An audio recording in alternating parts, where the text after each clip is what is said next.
교통사고가 났습니다. 왼쪽 다리가 골절이 되어서 너무 아파합니다. 그래서 병원에 입원하게 되었죠. 내 오른쪽에 입원한 아저씨는 이렇게 얘기합니다. 멀쩡하게 잘 가고 있는데 갑자기 옆에서 박아버리다니 자네도 참 운이 없구만. 그리고 왼쪽에 있는 아저씨는 이렇게 얘기합니다. 내가 아는 형은 교통사고가 작게 났는데도 안타깝게 세상을 떠나셨지. 자네는 다리만 부러져서 참 운이 좋은 거야. 자, 오늘은 인생을 살아가는데 강력한 힘을 발휘하는 관점의 힘 2가지, 나 그리고 관계를 알아보겠습니다.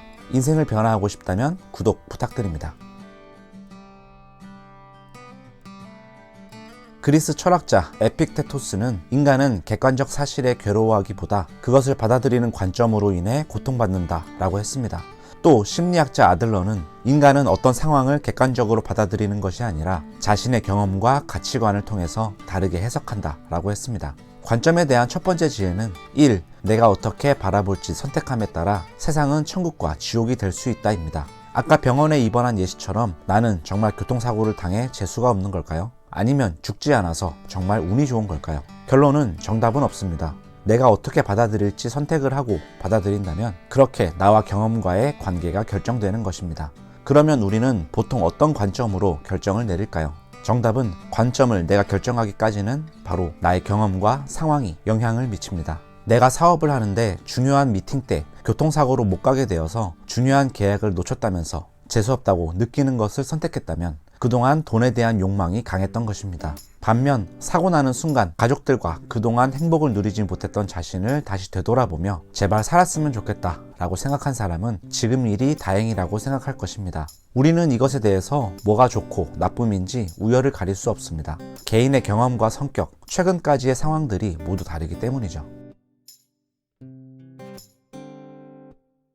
모두가 관점이 다르다고 해도 늘 누구든 긍정적으로 바라보는 관점은 꼭 필요합니다. 우리 뇌는 좋은 기억보다 안 좋은 기억을 잘 떠올리도록 만들어졌습니다. 불쾌한 일은 생존에 위협적인 사건이라고 인식하고 앞으로 그런 일이 생기면 피하거나 도망치게 명령을 내려야 돼서 오래 기억하도록 해야 했기 때문입니다.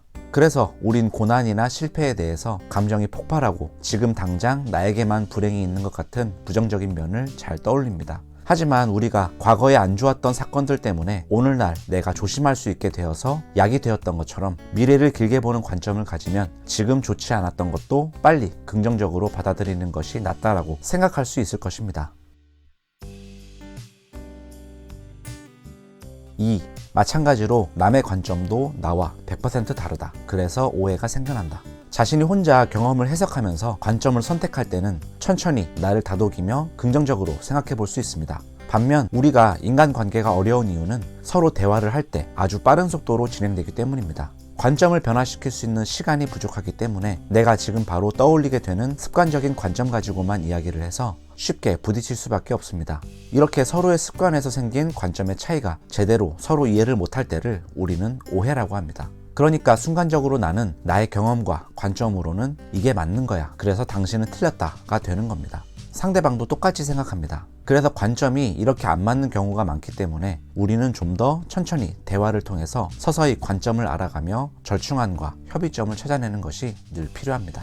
근데 이렇게 잘 안 되는 또 하나의 이유는 감정을 관리하는 뇌에 빨간불이 켜졌을 때 이러한 이해가 힘들어집니다. 왜냐하면 흥분 상태에서 뇌는 자연에서처럼 생존을 관리해야 해서 무조건 싸우거나 도망, 아군 아니면 적군처럼 판단을 해야 됐기 때문이죠.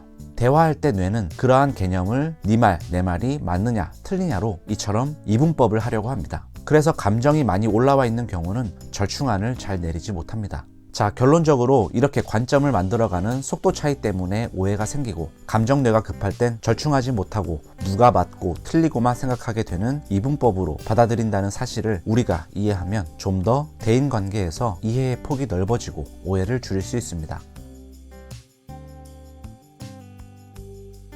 3. 위기를 기회로 해석하는 관점.